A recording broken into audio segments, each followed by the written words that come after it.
आणि ती आपल्याला आग ऍक्च्युली आपल्यालाच ती एज्युकेशन मधनं बाहेर पडायच्या वेळेला आपल्यामध्ये जागी होते आणि म्हणून वी आर मोर फोकस्ड जेव्हा आपल्याला कॉर्पोरेटमध्ये ते दिलं जातं तेव्हा. त्याच्या आधी ते जर का दिलं तर आपल्यालाच हे करायचं, मला कोण शिकवणार कसं बोलायचं?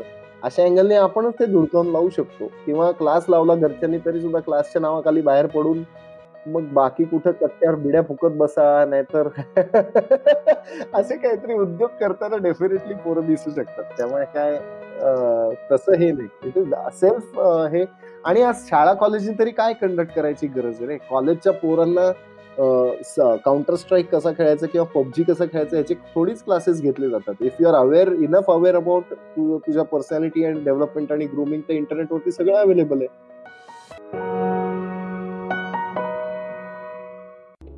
स्वागत आहे तुमचं. मी तुमचा होस्ट नचिकेत शिरे. इन्स्पिरेशन कट्ट्यावर आजच्या यशस्वी आणि प्रेरणादायी लोकांशी गप्पा मारणार आहे.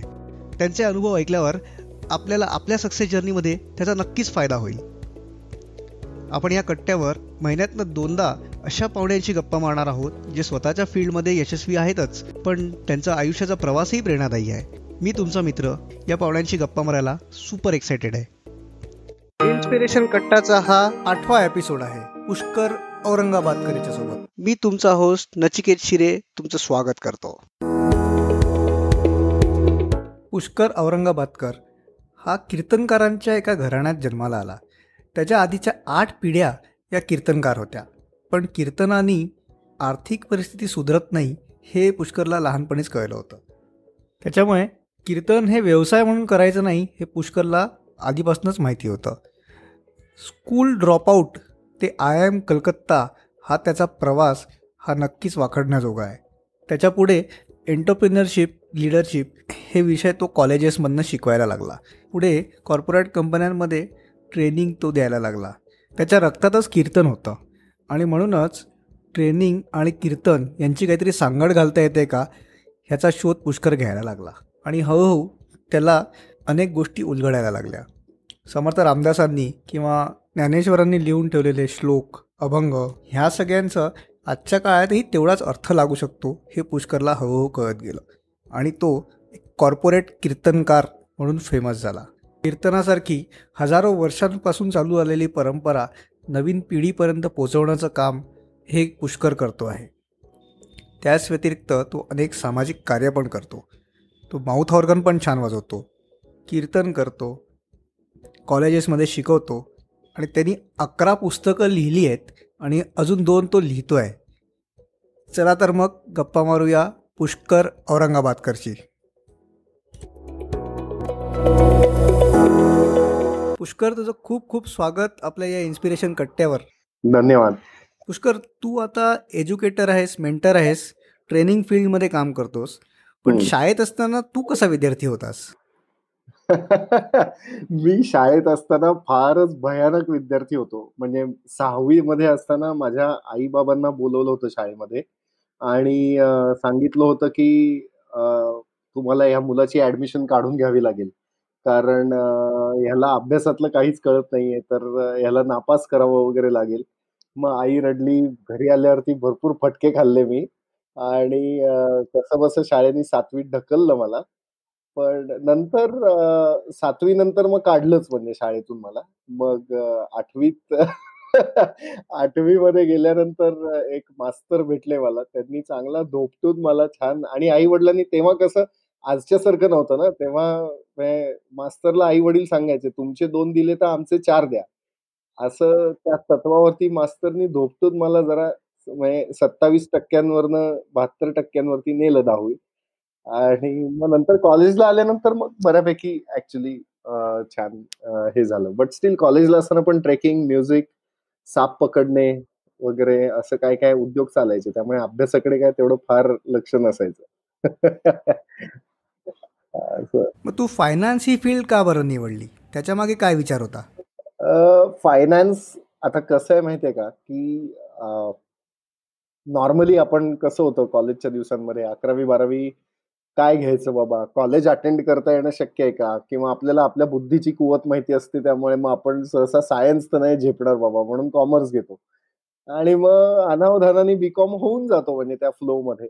आणि बी-कॉम झाल्यानंतर ॲक्चुअली जसं होत आलं, तसा सगळे मित्र काही ना काही करायला लागले. मग विचारायला, "अरे, आता आपलं काय होणार आहे?" वगैरे असं साधारण व्हायला लागलं. आणि मग नंतर म्हणून मग एम-बी-एची एंट्रन्स दिली. एम-बी-एला गेलो आणि त्यावेळेला काही गोष्टी घडल्यामुळे मग मी ॲक्चुअली जरा सगळं माझं ट्रेकिंग, म्युझिक वगैरे बाकी सगळ्या गोष्टी बाजूला केल्या आणि फुल फ्लेज्ड फोकस्ड एम-बी-ए करायला लागलो. आणि पहिला येत गेलो. म्हणजे माझा मलाच विश्वास बसेना, की आपण पहिले वगैरे येतोय. आणि मग स्पेशलायझेशन निवडायची वेळ आली, तेव्हा मग काय मित्र फायनान्स निवडतायत म्हणून फायनान्स. मग त्याच्यात मग शिक्षणाशिवाय आपल्याला पर्याय नाही. असं वगैरे सगळं असल्यामुळे मग फायनान्समधल्याच अजून डिग्र्या घेऊ वगैरे असं. पण बेसिकली आय-आय-एम कॅलकटाचं जेव्हा माझं झालं एक्झिक्युटिव्ह प्रोग्राम आणि त्या वर्षभरामध्ये ज्या काही त्या एन्व्हायर्नमेंटनी मला शिकवलं ना, तर it made a tremendous impact. म्हणजे मला त्याच्यामध्ये मार्क वगैरे मिळाले. But I realised that I am not meant for this. I am meant for something else. ते रिअलायझेशन मला त्या आय-आय-एमच्या कल्चरमुळे बऱ्यापैकी झालं.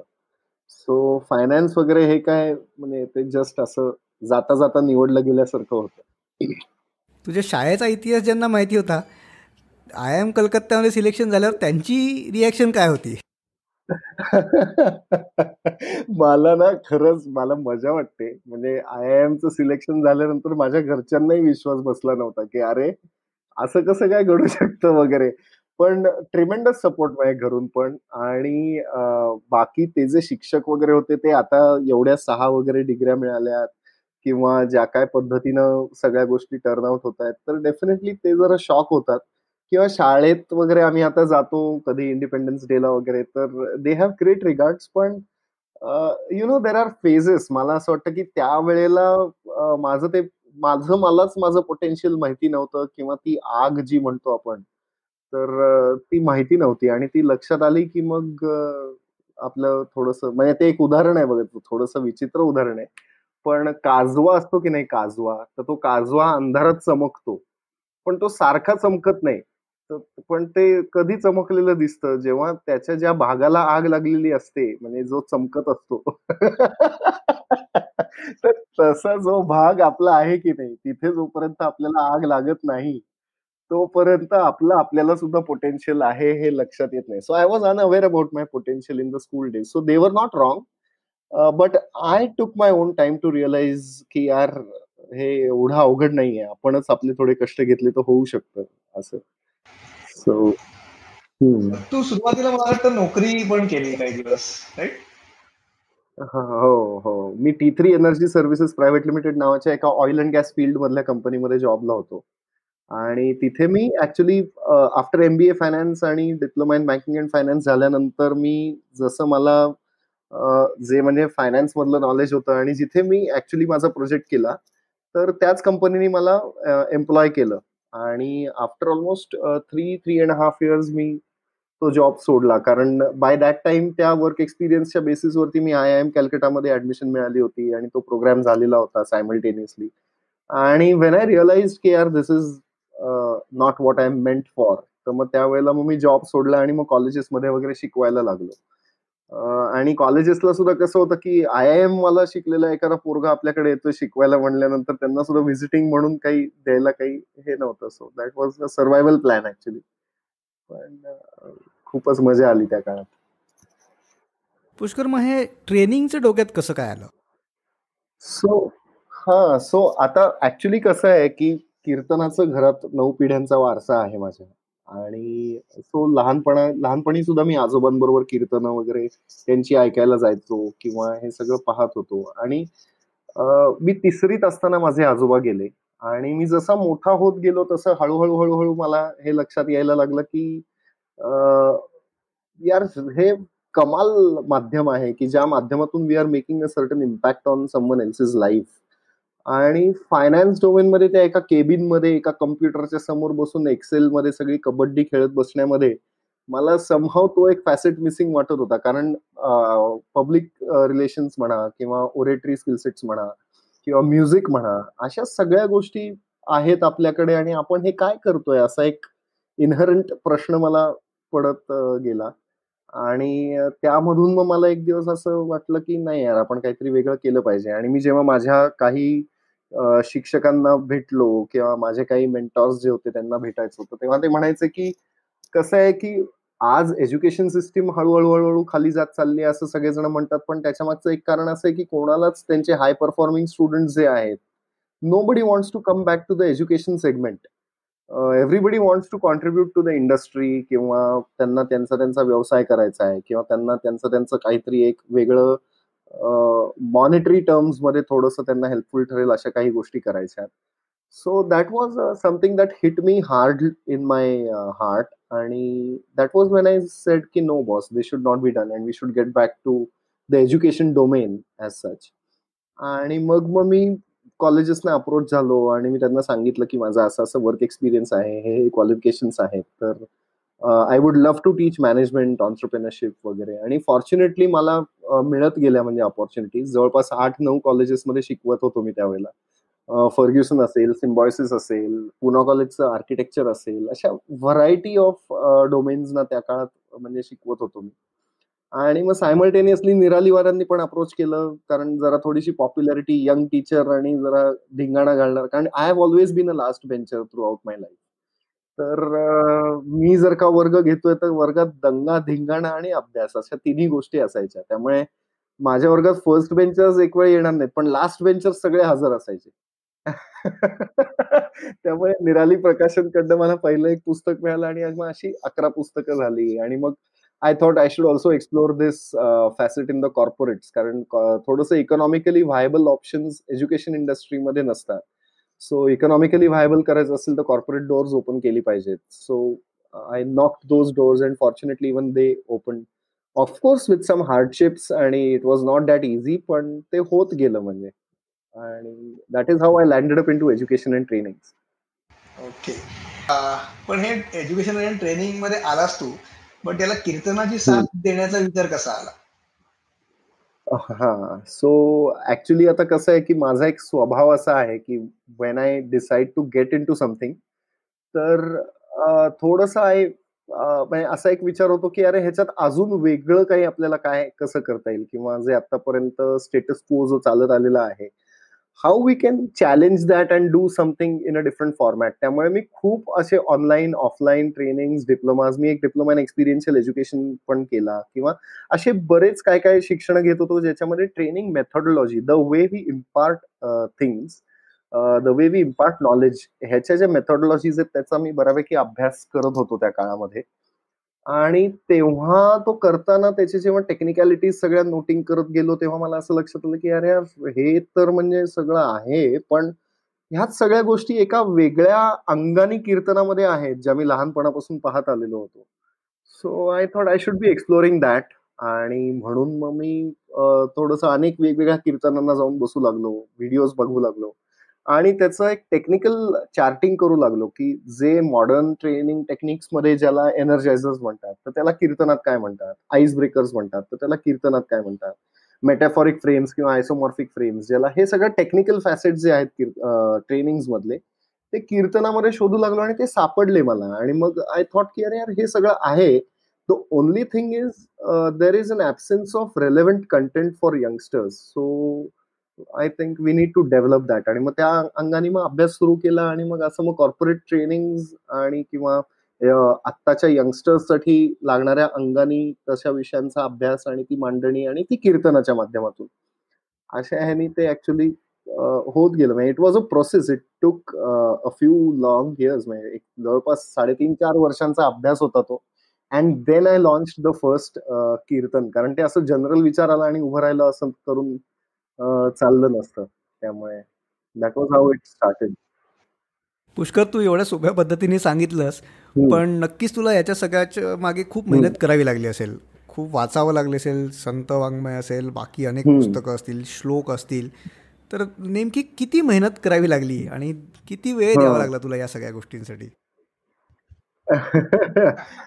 आता ते कसं होतं माहितीये का, की ती मेहनत अशी खूप वगैरे नाही वाटत अरे. म्हणजे काय आहे, की if you are enjoying it ना, तर म्हणजे तेव्हा सुद्धा कसं व्हायचं, मी सकाळी 7:30 वाजता माझं पहिलं लेक्चर असायचं. ते घेऊन मग नंतर असं होत घरी येईपर्यंत 8:30-9 वगैरे वाजून जायचे. अशा सगळा तो हे होतं आणि मग त्याच्यानंतर मग जनरल मग कधी तुकाराम महाराजांची गाथा हातात आली तर ती घ्यायची. म्हणजे असा फोकस्ड अभ्यास म्हणून चला आता आपल्याला हा ग्रंथ वाचून सोडायचा आहे वगैरे असं एवढं हे नाही. पण आज मूड झाला की चला आज दासबोध हातात घेऊया. तर दासबोध घेतला हातात. मग त्याचं थोडंसं बघितलं, वाचलं. मग उद्या अजून काही वेगळं मनात आलं, की "अरे यार, हे पाहून बघूयात." असं. आणि मग कसं होतं माहितीये का, की ते शाहरुख खानचा तो डायलॉग आहे ना, "किसी चीज को आप अगर पूरी शिद्दत से चाहो तो पूरी कायनात उसे आपके साथ मिलाने में जुड़ जाती है." तसं ते होतं. म्हणजे you start meeting people of that sort. म्हणजे हे होत असताना मी अशी काही माणसांना भेटत गेलो, की ज्यांचा सिमिलर कंटेम्पररी अँगलनी कबीराचा अभ्यास झालेला होता किंवा असं म्हणजे वेगवेगळ्या स्पेक्ट्रममध्ये. आणि मग त्यांच्याशी चर्चा होणं किंवा बऱ्याचदा कसं असतं माहितीये का, खूप पुस्तकं आपल्याला वाचायला लागत नाहीत जर का आपण ऐकायला शिकलो तर. पण आपल्याला ऐकायचं नसतं त्यामुळे पुस्तकं वाचावी लागतात. पण त्यामुळे पण that was how it happened. So it was not just about the books किंवा द स्क्रिप्चर्स आणि everything related to it. But मला खूप लोकांना भेटायला आणि गप्पा मारायला मला प्रचंड आवडतं. त्यामुळे मी तो चान्स सोडत नाही. मग ते कोणाशी तरी बोलताना एखादा धागा मिळून जातो. मग तो निघाला, की मग तो आपल्याकडे यायचा, मग तो आपण शोधायचा, त्याचा अभ्यास करायचा. असं ते साधारण ती फेज होती. पण असं खूप वेळ वगैरे असं नाही वाटत मला आज त्याच्याकडे पाहिल्यावर. या सगळ्या प्रोसेसमध्ये असा कुठला युरेका मोमेंट होता का? की असं वाटलं की अरे हा श्लोक तर आपण लहानपणीपासून म्हणत होतो, पण हां. याचा अर्थ असा लागू शकतो. असं कधी झालं का? हो. अरे, अरे, आय स्वेअर ह्या सगळ्या ह्याच्यामध्ये ना, I feel every time there is a eureka, but just the context and format and fabric of the eureka changes with time. म्हणजे मी सांगतोय यार, की म्हणजे खूप वेगवेगळ्या प्रकारचे युरेकाज आहेत या सगळ्यामध्ये, की माझं एक कीर्तन झालं होतं आणि त्यावेळेला माझ्यासमोर जवळपास 60% लोकं ही सगळे फॉरेन स्टुडंट्स होते. आता आपल्या पुण्यामध्ये किंवा भारतामध्ये जे फॉरेन स्टुडंट्स आपण पाहतो, तर ते युजुअली गल्फ कंट्रीजमधनं येतात. आणि असे गल्फ कंट्रीजमधनं आलेले म्हणजे Iran, Iraq, Yemen, Oman, Afghanistan ते अजूनही माझ्या कॉन्टॅक्टमध्ये आहेत. आणि त्यांच्याशी मी करियर डेव्हलपमेंट आणि पर्सनॅलिटी ओरिएंटेशन या विषयावरती मी कीर्तनाच्या माध्यमातून बोललो होतो. आणि एक विषय होता ज्याच्यामध्ये I was talking about doctor APJ Abdul Kalam आणि ते जातात. तो प्रसंग मी रंगवला थोडासा. इंग्लिशमधून होतो ऑब्व्हियसली त्यांच्यासाठी.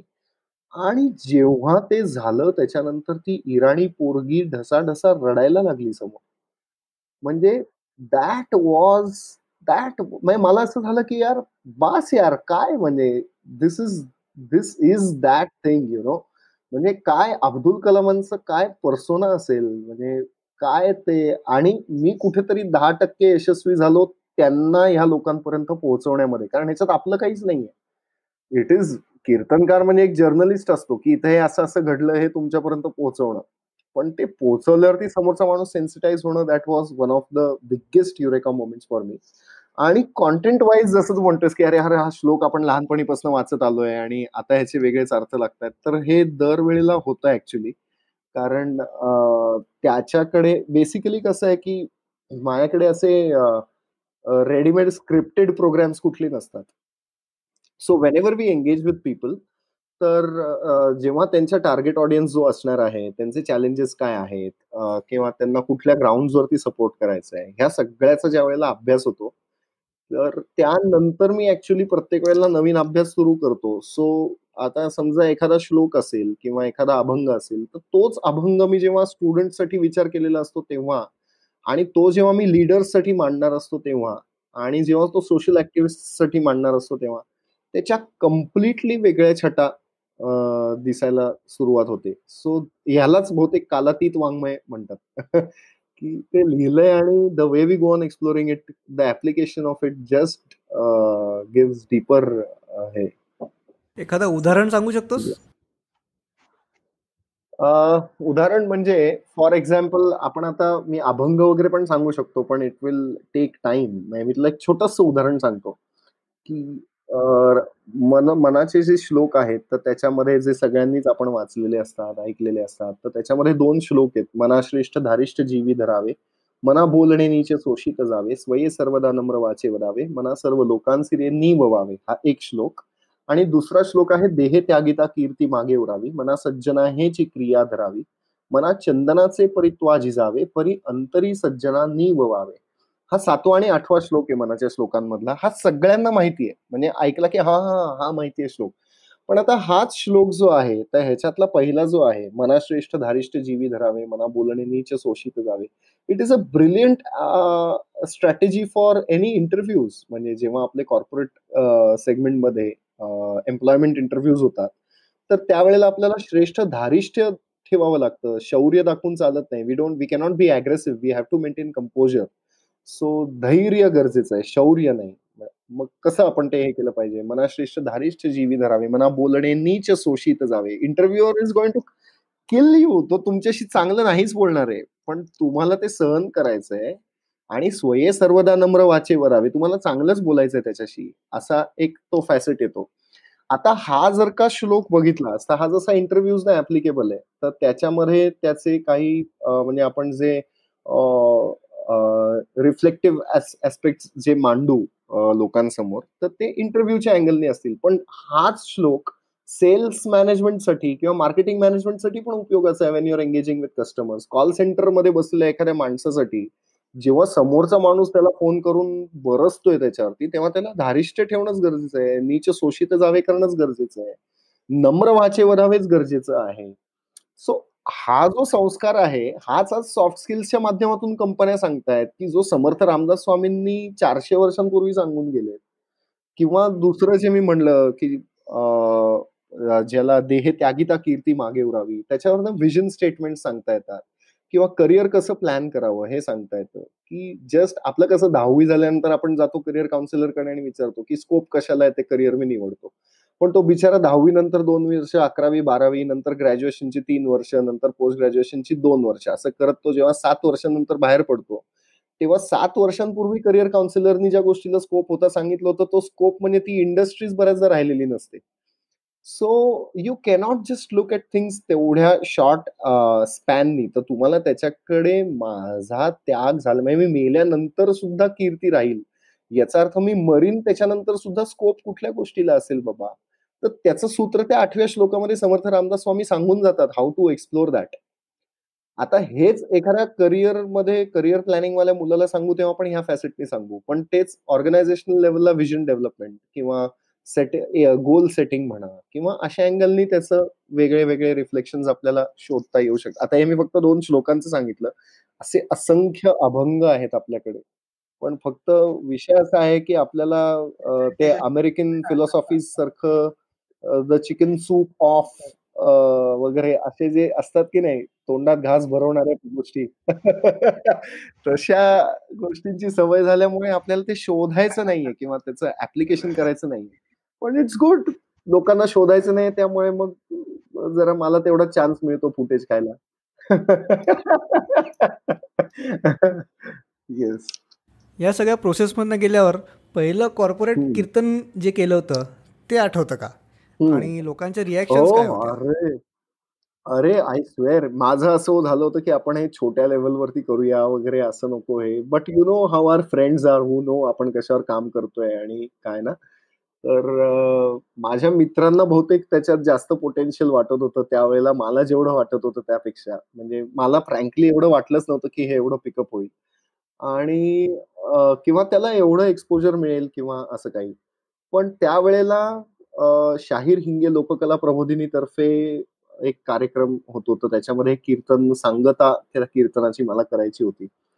आणि मी टाकलं त्याच्यात, की यार माझे भरपूर स्टुडंट्स पण होते कॉलेजेसचे. तर मी माझ्या Facebookवरती टाकलं, की मी असं-असं कीर्तन करणार आहे आणि त्या माध्यमातून मी असं लीडरशिप किंवा असे कॉर्पोरेट सब्जेक्ट्स थोडेसे मी मांडायचा प्रयत्न करणार आहे. So if you are interested to join वगैरे असं. आणि ते एका शाळेच्या ग्राउंडवरती असं छोटंसं ग्राउंड आणि तिथं त्या संस्थेचे आणि एका सर्टन फ्रॅटर्निटीची लोकं वगैरे येणार मॅक्सिमम 200-250 क्राउड अपेक्षित होता. आणि जवळपास 900-950 लोकं आले तिथे, ज्याच्यापैकी 600-650 तरुण मुलं होती. आणि हे इतकं पिकअप झालं ते Facebook पोस्ट, की मीडियानी वगैरे मला फोन करून, म्हणजे मी असं ऐकलं, की मीडियाला पैसे वगैरे द्यावे लागतात. पण मला काहीच नाही रे, आणि मी प्रेस कॉन्फरन्स पण घेतली नाही, काही नाही. आणि अचानक म्हणजे मला फोन यायला लागले वेगवेगळ्या न्यूजपेपर्सच्या ह्याच्यातून, रेडिओच्या ह्याच्यातून, आणि इंटरव्ह्यूज वगैरे झाले, आणि त्यांनी ॲक्चुअली दडपण वाढलं माझं त्यावेळेला. कारण आपण बिफोर द प्रोग्राम मी एक Facebook पोस्ट टाकली आणि त्याला एवढं ट्रॅक्शन मिळालं. आणि तिथं मी जेव्हा उभा राहिलो स्टेजवरती, समोर हजार एक क्राउड बघितला मी. आता लोकांसमोर उभं राहून बोलायचं टेन्शन नाहीये. पण हजार एक क्राउड, आणि त्यापैकी कीर्तनाला सहसा तरुणाई येत नाही असं म्हणून सगळीकडे रड आहे. आणि 700 तरुण, हे सगळं बघितल्यानंतर म्हणजे I was zapped. I was zapped. मी ते कधीच नाही विसरू शकत पहिलं जे झालं ते. पण ते मी आता आज बघितलं ना, की मला असं वाटतं, की अरे यार, इथं आपण हे काय केलंय? याच्यापेक्षा अजून किती छान करता आलं असतं. असं आज वाटतं. But that is a process of evolution of every human being. आपल्याला प्रत्येकाला आपला मागच्या वर्षीचा फोटो बघितला, की आपण किती येडे होतो हे वाटतच राहतं त्यामुळे. ते काय. पुष्कर, तू आता जसं म्हटलास की हे सगळं इव्होल्युशन असतं. म्हणजे आपण जेव्हा सुरुवात करतो तेव्हा काही चुका होत हं. असतील, मग लोकांकडनं सजेशन हां. मिळतात, फीडबॅक्स मिळतात, हो. क्रिटिसिझम पण मिळत असेल. हो. तर ह्या सगळ्या गोष्टी, म्हणजे कुठली गोष्ट घ्यायची आणि कुठली गोष्ट सोडायची, हे कसं ठरवलंस? मी सहसा बॉल कुठलाच सोडत नाही. प्रत्येक बॉल वाईड असेल, एक्स्ट्रा वाईड असेल तरी बाहेर जाऊन निदान त्याला बॅट टेकवतो तरी निदान. म्हणजे काय आहे, की criticism is a facet of development आपल्या स्वतःची. पण जोपर्यंत तुम्हाला ही the biggest evil for any creative innovation is the people who are telling you how great that innovation is.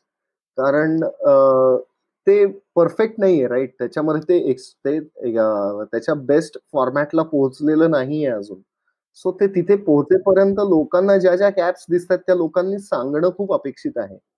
तर कीर्तनामध्ये एक सहसा अशी एक प्रथा आहे, की कीर्तनकार असं सांगतात, की माझ्या काही चुका झाल्या असतील तर त्या माझ्या आहेत, त्या तुम्ही पोटात घाला, आणि माझं काही बरोबर असेल तर ते माझ्या सद्गुरूंचं आहे, तर ते त्यांच्या चरणी अर्पण, असं म्हणण्याची सवय. तर मी हे बदललं पहिल्यापासूनच, आणि मी म्हणालो, की माझ्याकडून काही चुका झाल्या असतील तर त्या तुम्ही पोटात घालू नका. त्या माझ्या पोटात घाला, माझ्यापर्यंत पोहोचवा. आणि माझ्याकडनं जर काही चांगलं झालं असेल तर ते माझ्या सद्गुरूंचं आहे, हे मी म्हणायचो. आणि अपार्ट फ्रॉम दॅट, इनिशियल पिरियडमध्ये जी ओपन प्रोग्राम्स झाले, म्हणजे की जिथे नॉर्मल पब्लिक येऊन अटेंड करू शकत होतं. आता तसे खूप कमी होतात, कारण क्लोज डोअर कॉर्पोरेट प्रोग्राम्सच जास्त होत असतात. सो ते जेव्हा झाले तेव्हा एक गोष्ट नवीन अशी केली आम्ही, की जी कीर्तन क्षेत्रात सहसा घडत नाही. ती म्हणजे अ, माझ्या स्टुडंट्सपैकी एक 20-30 स्टुडंट्स, की जे प्रत्येक कीर्तनाला यायचे माझ्या, आम्ही फीडबॅक फॉर्म तयार केला होता. आणि कीर्तन संपत आलं कीच मी एक क्लू द्यायचो स्टेजवरनं, की म्हणजे ते त्यांना माहिती असायचं मी हे बोललो, की मग ते फीडबॅक फॉर्म वाटायला सुरुवात करायची. की ते सगळ्यांना फीडबॅक फॉर्म आणि पेन्सिल द्यायचे. आणि ते त्यांनी लिहायचं जे काय आहे ते, आणि मग ते आपण कलेक्ट करायचं, आणि मग त्याचा सगळ्याचा अभ्यास करून मग त्याचं फॉर्मॅटिंग करत. आणि बेसिकली कसं होतं, जेव्हा आपल्याला चेहरा नसतो की नाही, त्यावेळेला आपल्याला ऑनेस्ट क्रिटिक्स मिळतात.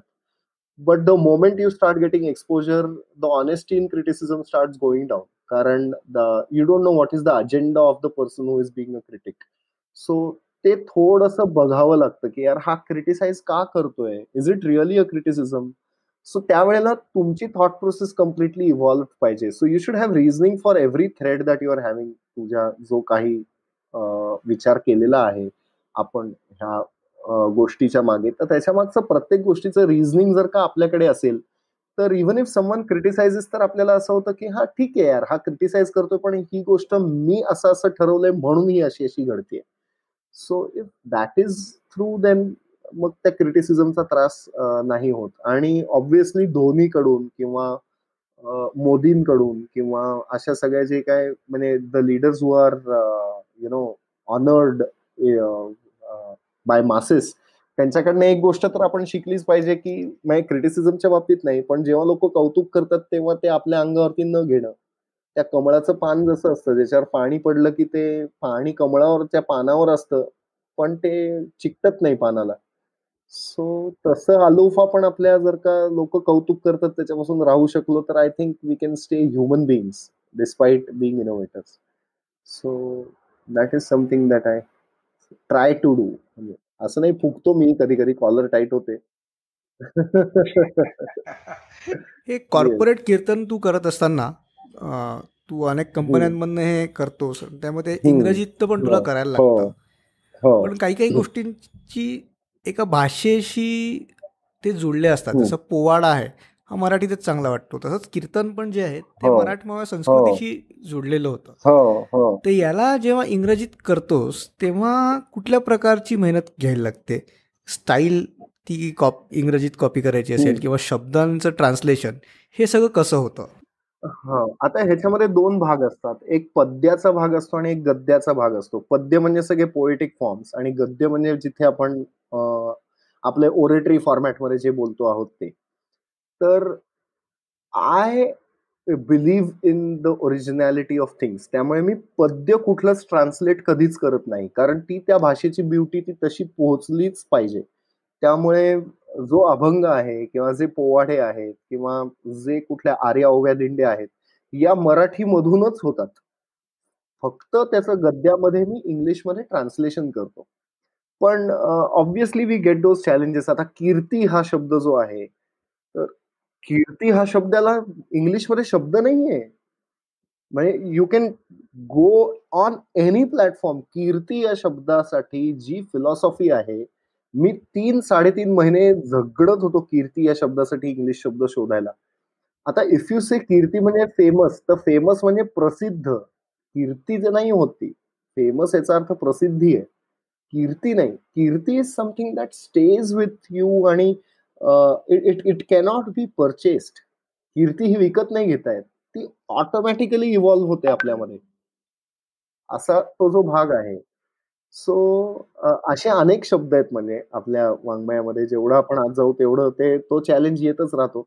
पण मग जर का तसा तेवढ्या जवळ जाणारा शब्द नसेल, तर त्या लोकांना थोडेसे मग आपल्याला मेटाफॉरिक फ्रेम्स म्हणजे त्यांना आपल्याला थोडंसं उदाहरणं देऊन किंवा थोडंसं ते फीलिंग देऊन आपल्याला ते समजावून सांगावं लागतं. पण थोडंसं अवघड आहे ते सापडणं तसे शब्द जसेच्या तसे. पण काय करणार? करावं लागतं. कारण मराठी लोकांपर्यंत आपल्या भारतामधल्या आपल्या सगळ्या लोकांची अ, हीच चूक आत्तापर्यंत राहिली ना, की आपण खूप प्रांतवादी राहिलो. आपण आपला प्रांत सोडून गेलो नाही कुठे. आणि दॅट इज द रिझन व्हाय आज आपल्याला आपल्याच संस्कृतीची लाज वाटते. व्हेअर बाकीचे लोकं त्यांच्या संस्कृती धरून आहेत किंवा दे आर प्रोपगेटिंग इट. पण आज आपणच आपली संस्कृती सोडतोय. तर दॅट इज बिकॉज आपण आपली संस्कृती बाहेर घेऊन गेलो नाही. We did not translate our things in the language that the people who did not belong to our culture understood. So तो एक थोडासा माझा प्रयत्न असतो, की ठीक आहे यार, त्याला 100% नाही समजणार, पण तो आपल्या इथला नाहीच आहे, तर त्याला 75% समजलं तरी काय वाईट आहे? असं तो थोडासा प्रयत्न असतो. पण अभंग आणि श्लोक वगैरे तर नाहीच ट्रान्सलेट. आपण कोण आहोत त्यांचे शब्द बदलणारे? अ, येस. तर या ज्या कॉर्पोरेट ट्रेनिंग होतात, त्याचे एक साधारण फॉर्मॅट हं. शॉर्टमध्ये सांगू शकशील कशा प्रकारे होतो म्हणजे? कॉर्पोरेट ट्रेनिंग्स का कॉर्पोरेट कीर्तन? कारण कीर्तन हा त्याचा एक भाग असतो का पूर्णच्या पूर्ण ट्रेनिंग हे कीर्तनाच्या माध्यमातून होतं? हां. सो आता बेसिकली काय आहे, माझी कंपनी आहे एक मिलास्टिक एज्युकेशन प्रायव्हेट लिमिटेड नावाची. सो ज्याच्या अंडर आमचे 2 चॅनल्स आहेत. त्याच्यामधला एक फॅसेट जो आहे त्याच्यामध्ये आम्ही corporate trainings considering the current needs आणि सिनारिओज, चॅलेंजेस अशाच प्रकारे जशी नॉर्मल कॉर्पोरेट ट्रेनिंग्ज होतात, तशीच फक्त इनोव्हेटिव्ह फॉर्मॅटमध्ये आर्ट किंवा एक्सपिरियन्शियल मेथोडॉलॉजीज वगैरे अशा आम्ही काही इम्प्लिमेंट करून कंडक्ट करतो. आणि दुसरा जो चॅनल आहे त्याच्यामध्ये कॉर्पोरेट कीर्तन ओरिएंटेड येतं. सो कंपल्शन नाहीये कोणालाच, की जे येतील त्यांना प्रत्येकाला कॉर्पोरेट कीर्तनाच्याच माध्यमातून ट्रेनिंग मिळेल. सो कॉर्पोरेट कीर्तन बेसिकली कसं आहे, की त्याच्यामध्ये कीर्तनाचा जो साचा आहे, पहिलं नमन होतं, मग पूर्वरंग असतो, ज्याच्यामध्ये एखादा अभंग घेऊन आपण त्याचा आधी अर्थ समजावून सांगतो आणि उत्तर रंग जो असतो, त्या उत्तर रंगामध्ये त्या अभंगाच्या आधारावर एखाद्या कुठल्या व्यक्तीनी आपलं आयुष्य जगलं असेल किंवा त्यांच्या चरित्रातला एखादा प्रसंग असेल, तर ते चरित्र सांगितलं जातं. तर म्हणजे थोडक्यात स्टोरी टेलिंग. पहिला जो पार्ट असतो तो थिअरी झाला, दुसरा स्टोरी टेलिंग किंवा केस स्टडी झाला. असा त्याचा साधारण फॉर्मॅट असतो.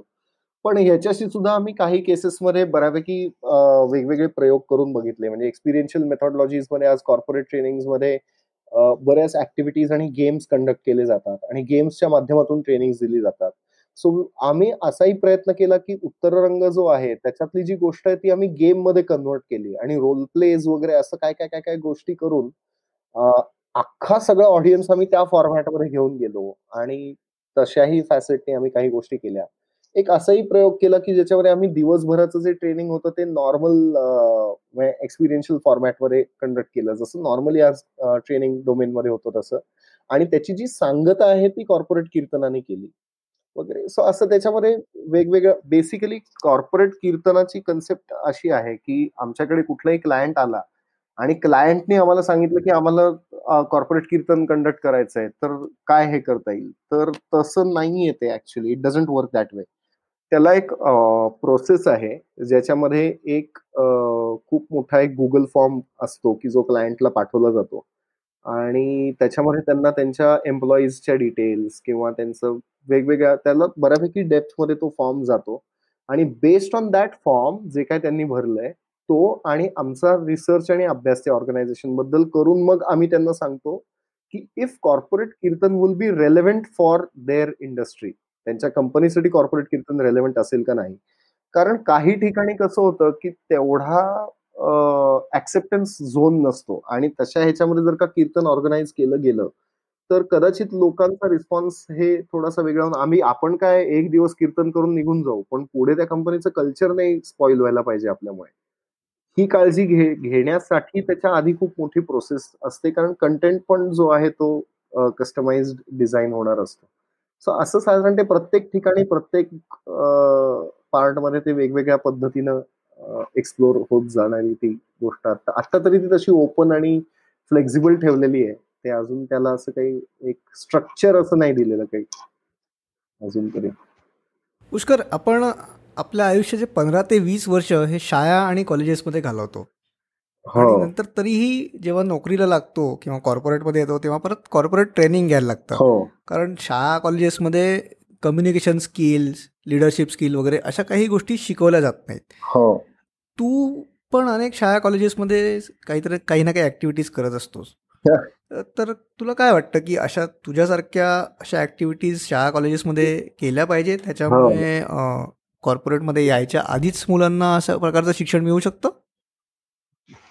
अ, खरं खरं खरं सांगू का अगदी प्रामाणिकपणे, की आज मी जेव्हा ह्या सगळ्या गोष्टी कॉलेजेसच्या अँगलनी बघतो ना, तेव्हा मला असं दिसतं, की यार घडतायत यार ह्या कॉलेजमध्ये आणि आपल्याही वेळेला ऑर्गनाइज केले गेलेले होते. फक्त आपण कट्ट्यावर टाईमपास करत होतो त्यावेळेला. सो आपण मे बी तिथे कुठेच नव्हतो किंवा at many points of time some colleges did not give तेवढा इम्पोर्टन्स त्या गोष्टीला, की तेवढा इम्पोर्टन्स दिला गेला नाही काही कॉलेजेसकडून. ह्याला हे कंडक्ट झालं पाहिजे का? येस, डेफिनेटली झालं पाहिजे. कॉलेजेसमध्ये, शाळांमध्ये ह्या गोष्टी डेफिनेटली घडल्या पाहिजेत, की स्टुडंट डेव्हलपमेंट किंवा स्टुडंट ग्रूमिंग. पण खरं सांगायचं ना, तर 10वी मध्ये तो जो काजव्याचा जो मी म्हणलं की नाही, त्याला ती आग लागलेली असते आणि म्हणून तो चमकतो. ती आग 10वी पर्यंत असते. नंतर 11वीत ती गायब होते. 12वीत आपण ती आणायचा प्रयत्न करतो. त्यानंतर ग्रॅज्युएशनच्या दिवसांमध्ये आपण फर्स्ट इयर, सेकंड इयर आणि आपल्याला काही पत्ताच नसतो. थर्ड इयरमध्ये आपल्याला कळतं, की "अरे यार, आता मी काही केलं नाही तर काय होणार माझं?" त्यामुळे ती कुठे फार थोडीफार अशी पेटायला लागते. मग आपण एक तर पोस्ट ग्रॅज्युएशन करतो, नाहीतर जॉब शोधतो. पोस्ट ग्रॅज्युएशनला सुद्धा पहिलं वर्ष बघितलं असतं ते तसंच असतं धिंगाणा.com सगळं. आणि मग सेकंड इयरला कळतं, की "अरे यार, आता मला प्लेसमेंट मिळणार नाही, जॉब मिळणार नाही." मग ती आग कुठेतरी यायला लागते. आणि ती आपल्याला आग ॲक्चुअली आपल्यालाच ती एज्युकेशनमधनं बाहेर पडायच्या वेळेला आपल्यामध्ये जागी होते आणि म्हणून वी आर मोर फोकस्ड जेव्हा आपल्याला कॉर्पोरेटमध्ये ते दिलं जातं तेव्हा. त्याच्या आधी ते जर का दिलं तर आपल्यालाच हे करायचं आहे, मला कोण शिकवणार कसं बोलायचं? अशा अँगलने आपणच ते धुडकावून लावू शकतो किंवा क्लास लावला घरच्यांनी तरी सुद्धा क्लासच्या नावाखाली बाहेर पडून मग बाकी कुठं कट्ट्यावर बिड्या फुकत बसा, नाहीतर असे काहीतरी उद्योग करताना डेफिनेटली पोरं दिसू शकतात. त्यामुळे काय तसं हे नाही. इट इज सेल्फ हे आणि आज शाळा कॉलेजनी तरी काय कंडक्ट करायची गरज आहे रे. कॉलेजच्या पोरांना काउंटर स्ट्राईक कसा खेळायचा किंवा पबजी कसा खेळायचा याचे थोडीच क्लासेस घेतले जातात. If you are enough aware about तुझ्या पर्सनॅलिटी अँड डेव्हलपमेंट आणि ग्रूमिंग, तर इंटरनेटवरती सगळं अवेलेबल आहे. सो पण तो अवेअरनेसच महत्वाचा आहे आपल्याला. तुमचा अजून एक प्रयोग आहे, कीर्तन आणि हम्म. कथ्थक. ते नेमकं काय आहे? हो हो हो. सो अरे ही फारच इंटरेस्टिंग गोष्ट आहे. ऍक्च्युली माझी एक मैत्रीण आहे सोनल पेंडसे नावाची. तर तिचा स्वतःचा म्हणजे ती शांभवीताईंची शिष्य आहे, शांभवीताई दांडेकर. आणि तिचे कथ्थकचे क्लासेस आहेत. तर माझ्या इथे कॉर्पोरेट ट्रेनिंग मध्ये आम्ही एक क्रिएटिव्ह मुवमेंट मेथॉडॉलॉजी नावाची एक नवीन मेथॉडॉलॉजी असोसिएट करून ट्रेनिंग्स द्यायचा विचार करत होतो. त्यावेळेला ती ते करते. मग आम्ही ते डान्स आणि ट्रेनिंग कसं एकत्र करता येईल वगैरे असा आमचा बराच रिसर्च आणि अभ्यास चालू होता. तर त्या दरम्यान आम्ही तसे केले पण काही कॉर्पोरेट ट्रेनिंग, आणि ते करताना एक दिवस आम्ही बसलो होतो गप्पा मारत. मग एक कॉफी प्यायला भेटलो आणि असंच कॉफी पिता पिता गप्पा झाल्या. तर ती म्हणली की अरे तुला माहितीये का कथ्थकचा जन्म कीर्तनातूनच झालाय. तर दॅट वॉज मला असं झालं की हे काय बोलतेस तू? तर ती म्हणली की अरे हो, जो कथा कहे सो कथक, आणि कथाकार म्हणजे कथ्थककार असं. आणि unlike any other dance forms, classical dance form जे साऊथमध्ये इव्हॉल्व्ह झाले, कथ्थक हा डान्स फॉर्म नॉर्थमध्ये इव्हॉल्व्ह झाला. तर नॉर्थमध्ये यवनांची आक्रमणं आणि ही सगळी आक्रमणं खूप झाल्यामुळे जे मंदिर आश्रय होता कथ्थकला, आजही कथ्थकचे बघितले तर त्याच्यात श्रीकृष्णाचं खूप जास्त हे असतो, गोपाळकृष्णाच्या गोष्टी खूप जास्त असतात कथ्थकमध्ये.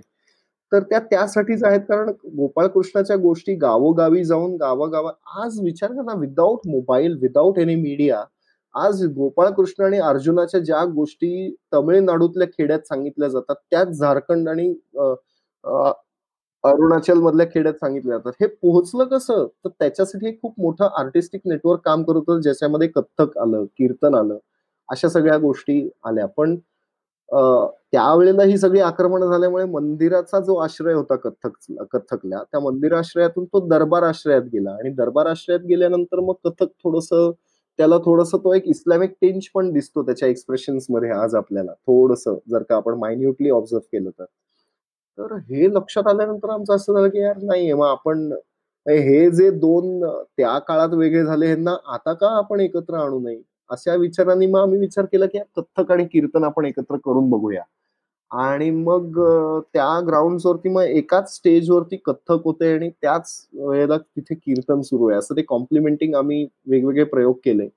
आणि त्याच्यामध्ये आम्ही एक प्रयोग केला ज्याच्यामध्ये आम्ही हिंदुस्थानी शास्त्रीय संगीताचा इतिहास मांडला. म्हणजे सामवेदात शास्त्रीय संगीताचा जन्म झाला असं म्हणतात.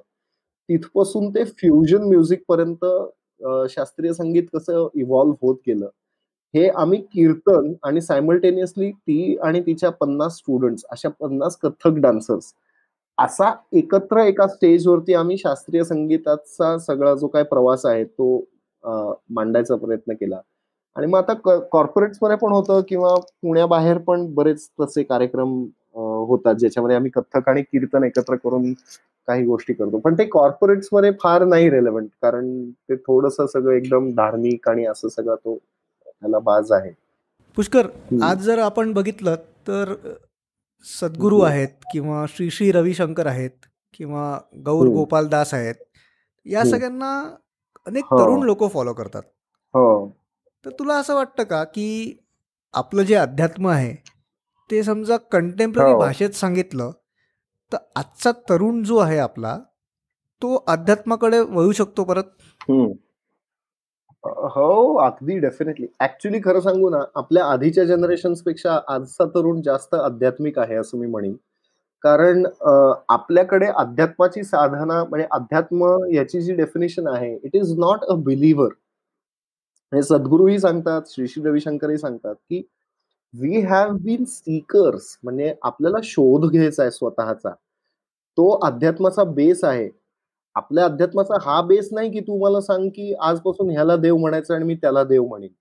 हा बेसच नाहीये आपला. आपल्याला सांगितलं की देव तुझ्या आतमध्ये आहे, तो तुला शोधायचा आहे. मग एखाद्या गोष्टीचा शोध कधी लागतो? जेव्हा तू प्रश्न विचारायला शिकतोस तेव्हा. आणि दुर्दैवानं आपल्या सगळ्या कल्चरमध्ये गेल्या काही पिढ्यांमध्ये प्रश्न विचारण्याचा संस्कारच संपला होता, जो फॉर्च्युनेटली आजच्या पिढीला प्रश्न पडायला लागलेत. आता जर का मिलेनियल्स किंवा अर्ली मिलेनियल्स बघितले, तर त्यांना प्रश्न पडले, पण त्यांनी उत्तरं शोधायचा नाही प्रयत्न केला. त्यामुळे ते लांब गेले. पण त्यांच्या नंतरची ज्या जनरेशन्स आहेत, त्यांना प्रश्न पडले, तर ते त्याची उत्तरं शोधतात स्वतः. आणि त्यावेळेला म्हणजे हीच तर प्रोसेस आहे ना, म्हणजे आपल्याकडे तुला काय हवंय? तुला जर का शक्तीची साधना करायची असेल, तुला बळ मिळवायचंय, तर विचार प्रश्न स्वतःला, कुठे शोधशील स्वतःला? तर you will relate with Hanuman. मग मारुतीची साधना कर. तुला शोध आतमध्ये. तुला काय तत्वनिष्ठ राहायचंय का? मग रामाची साधना कर. तुला राजकारणात जायचंय का? आणि चांगल्या कारणासाठी राजकारण करायचंय का? मग हो गोपाळ कृष्ण. मग तुला म्हणजे if you look at it from that angle, तुला विद्येची साधना करायची आहे का? तर तू मग गणपतीकडे जा किंवा सरस्वतीकडे जा. तुला व्यवसाय करायचा आहे का? तर लक्ष्मीची साधना कर, कुबेराची साधना कर.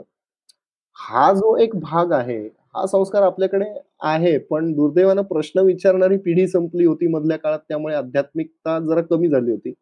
आणि फक्त रिच्युअल्स पाळली जात नाहीत. म्हणजे सकाळी उठून तो पोरगा पूजेला बसत नाही किंवा हात जोडत नाही देवासमोर. म्हणून तो आध्यात्मिक नाही, असं आपण एक त्याला लेबल लावून टाकलं होतं. पण ह्याच्या पलीकडे जर का आपण त्याला थोडीशी उत्तरं दिली जर का किंवा त्याला प्रोव्होक केलं थोडंसं उत्तरं शोधायला, तर तो आपल्यापेक्षा अधिक आध्यात्मिक होऊ शकतो. बेसिकली आध्यात्मिक आणि धार्मिक या गोष्टीमध्ये खूप फरक आहे. हा फरक आधी आपल्याला समजून घेणं खूप गरजेचं आहे. आणि तो जर का आपल्याला नक्की समजला, तर मला नाही वाटत की त्याच्यामध्ये काही नाहीतर लॉकडाऊन सुरू झाल्यानंतर रामायणाला एवढं हे मिळालंच नसतं यार. असं आहे. आता मिलेस्टिकचा फ्युचर प्लॅन काय आहे? मिलॅस्टिक एज्युकेशनचा फ्युचर प्लॅन म्हणजे actually it has to be contemporary in nature.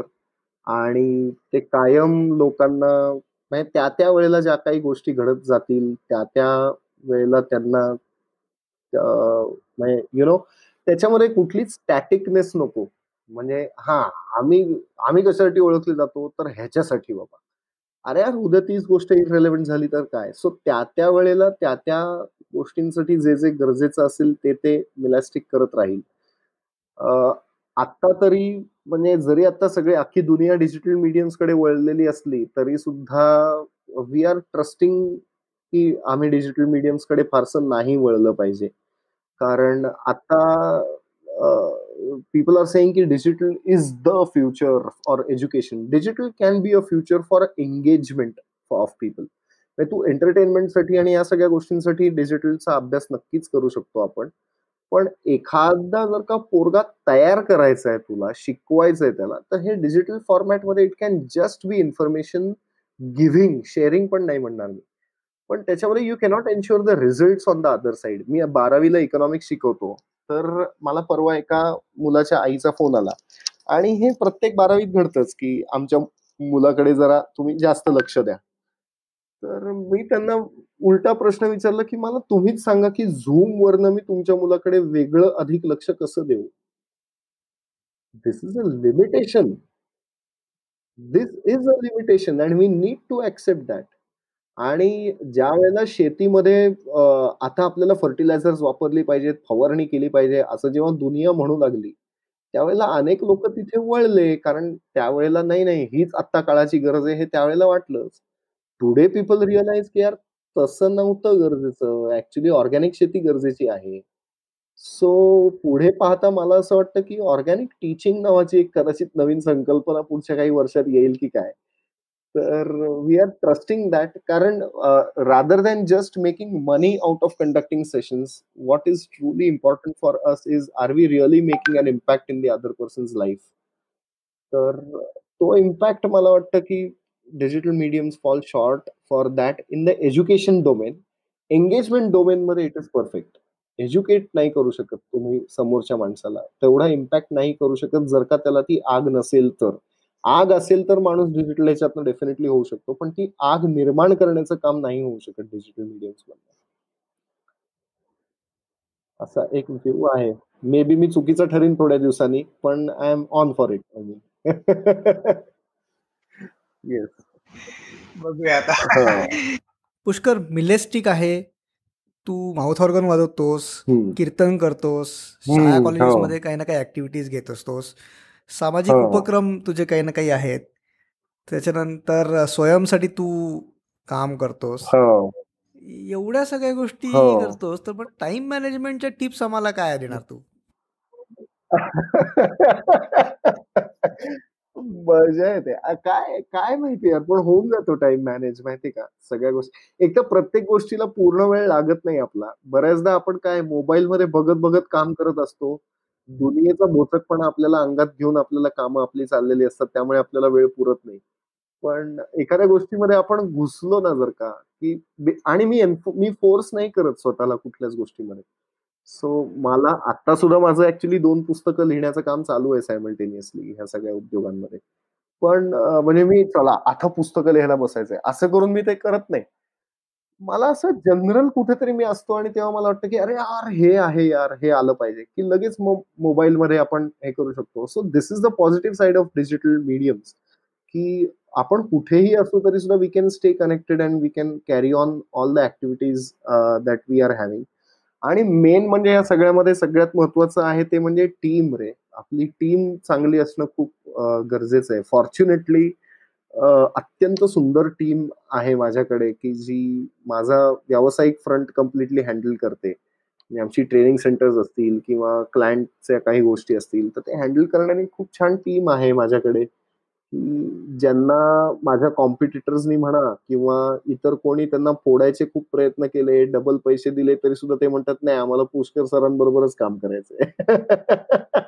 आता हे कसं काय जन्माला येतं हे मला माहिती नाही बाबा. पण हे असं आहे. त्यामुळे ते when you have people who are aligned to your vision, की तुम्हाला जे करायचंय किंवा तुमच्या विचारांशी अलाइन्ड लोकं असतील, तेव्हा त्या थोड्याशा खूप पलीकडे जाऊन गोष्टी होतात आणि के-आर-एच्या पलीकडे एकदा लोकं जायला लागली, की मग आपल्याला थोडंसं वेगळा एक स्पेस मिळायला सुरुवात होते एक्सप्लोर करायला. आणि मला असं वाटतं मी एकच गोष्ट आयुष्यात करायला घेतली ना आता, मोनोटोनी जर का आली, तर मी सर्व्हाइव्हच नाही होऊ शकणार. हे एका वेळेला एवढे सगळे दगड आहेत पायाखाली, त्यामुळे ते जरा मजा येते. मोनोटोनी राहत नाही कुठल्या गोष्टीची. आणि ते कॉम्प्लिमेंट होतात. तिथे शिकलेलं इथे अप्लाय होतं, इथे शिकलेलं तिथे अप्लाय होतं. असं काही ना काही मदत होत जाते. मस्त. तुला अजून काही सांगायचं आहे आपल्या श्रोत्यांना? काय यार, काय सांगू मी एवढा मोठा असा नाहीये, पण पण छान उलट मी हेच सांगेन, की इन्स्पिरेशन कट्टा जे आहे ते तुम्ही पॉडकास्ट ऐकत राहा आणि मी आज की सगळ्यांनी इन्स्पिरेशन कट्टा फॉलो करा आणि का करा तर मी 2-4 वेळा जे मेन्शन केलं तो काजवा आणि त्याच्या जिथे आग लागलेली असते आणि फक्त काजवा जर का तुम्हाला एवढे छोटे ड्रीम्स घ्यायचे नसतील, तर चंद्रावर जाणारं रॉकेट सुद्धा जमीन तेव्हाच सोडू शकतं जेव्हा त्याच्या बुडाला आग लागते.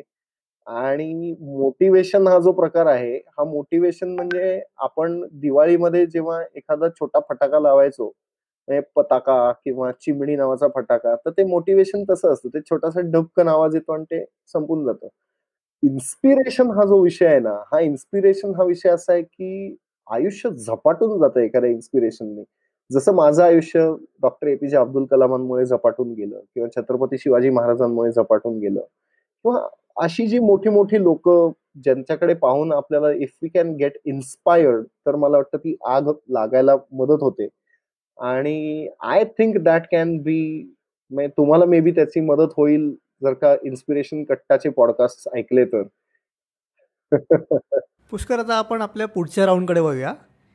एका हं. वाक्यात उत्तरं द्यायची आहेत. बरं. बापरे! अरे यार, मी म्हणजे कॉफी विथ करणला वगैरे आल्यासारखं वाटतंय मला. सोपे सोपे आहे. अं, एक पुस्तक ज्याच्यामुळे तुला इन्स्पिरेशन मिळालं आणि ते तू लोकांना सजेस्ट करशील वाचायला.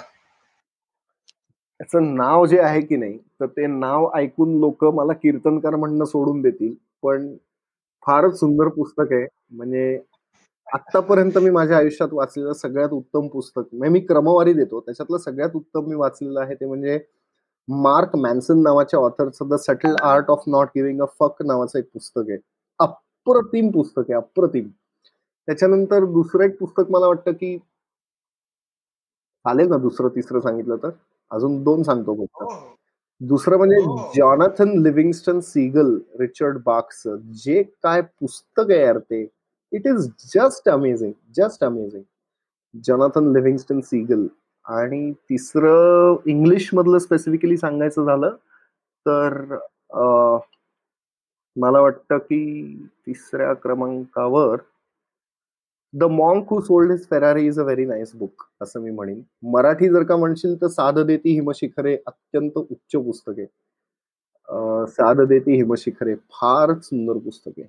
त्याच्यामध्ये मला वाटतं प्रत्येक माणसाला पडलेल्या प्रत्येक प्रश्नाची उत्तरं दडलेली आहेत. ते फार सुंदर म्हणजे ते आय वुड रेकमेंड मराठीमध्ये किंवा योगी कथामृत वगैरे अशी.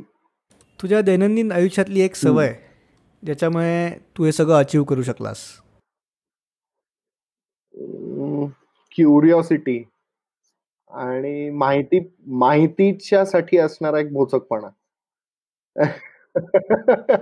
म्हणजे एखाद्या गोष्टीमध्ये प्रश्न पडला, क्युरिओसिटी असेल तर प्रश्न पडतात आणि प्रश्न पडले तर त्याची उत्तर आपण 10 ठिकाणी शोधायचा प्रयत्न करतो. सो माणसांच्या आयुष्यात काय चाललंय या गोष्टीच्या भोचकपणापेक्षा एखादी गोष्ट चालते कशी, ही नेमकी अशीच का आहे, तशीच का नाही, यासाठी असणारा एक भोचकपणा जो असतो तो आपल्याला इन्व्हेन्शन्स किंवा क्रिएटिव्हिटीच्या टुवर्ड्स खूप हेल्पफुल ठरतो असं मला वाटतं. सो भोचकपणाला एक पॉझिटिव्ह साइड आहे. त्याला उगाच आपण वाईट बोलून ठेवलंय.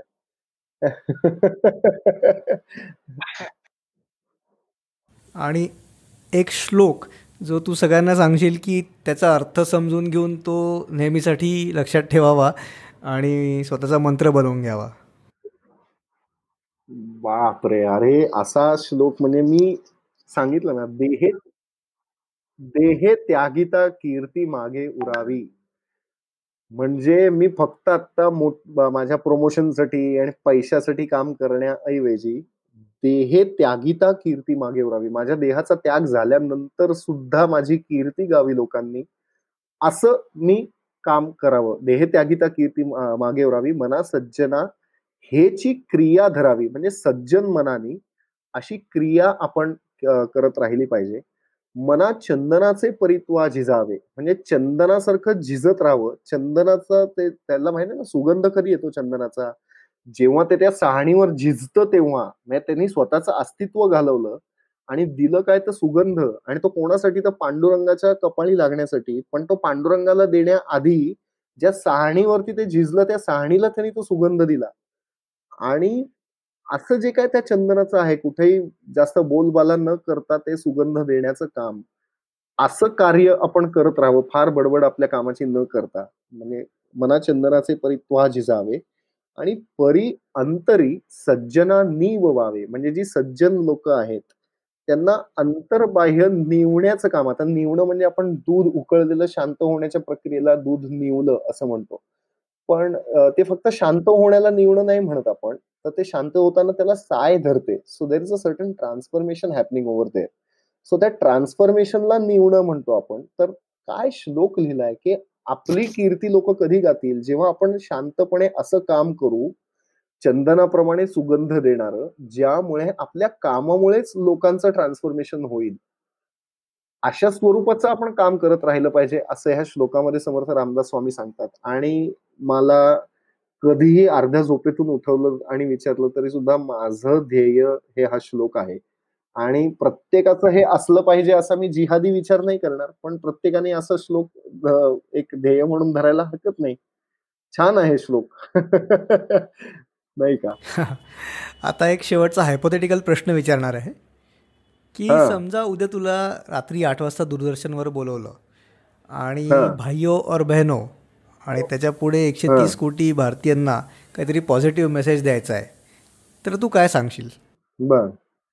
अरे बापरे! काय सांगायचं यार एवढ्या लोकांना. बेसिकली सगळेच जण हुशार आहेत आपल्याकडे. त्यांना काय अजून आपण मी बेसिकली थोडासा टार्गेट ऑडियन्सचा अभ्यास करून बोलणाऱ्यांमधला असल्यामुळे अचानक वेग ऑडियन्स आल्यामुळे मला जरा अडचणीत आलो मी. पण मेसेज म्हणजे यार आपण ना we are very busy talking about people and focusing on everyone else's life. इतरांच्या आयुष्यांवरती फोकस करण्यात आपण खूप बिझी आहोत.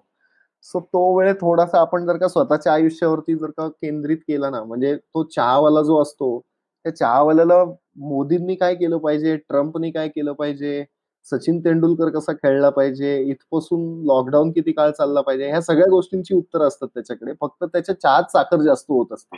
सो त्यांनी थोडंसं त्याच्या स्वतःच्या चहावर लक्ष दिलं, तर ते त्याच्याच फायद्याचं ठरू शकतं असं मला असं मला वाटतं.